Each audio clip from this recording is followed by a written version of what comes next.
physical based businesses that aren't familiar with the online world, they don't know they don't know how robust that resource source is, whether they come out of all those different areas, the Philippine VAs, that, are they creeping up a little bit in price? Absolutely, but their quality in many cases is superior, and the work Yes. ethic is high. There's, I have a coach that had her team, they have a big team out of Egypt, which does stuff, but India, Pakistan.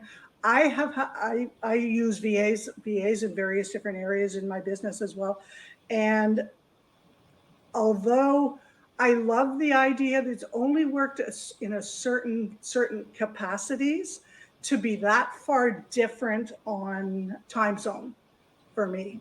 I've managed offices where they were in Sydney, where it's like a 12-hour shift, but when it's a little bit odd. Philippines hasn't worked well for me, but South America has.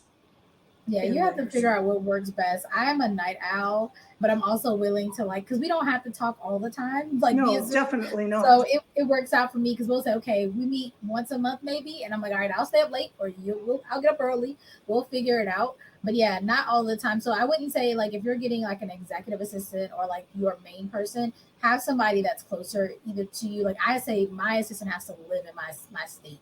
We need to be able to meet. Sometimes, usually during the year, she's in office 3 times a week, 2 to 3 times a week. So she needs to be here. She needs to speak really good English. She needs to understand the U.S. because we're just a different breed.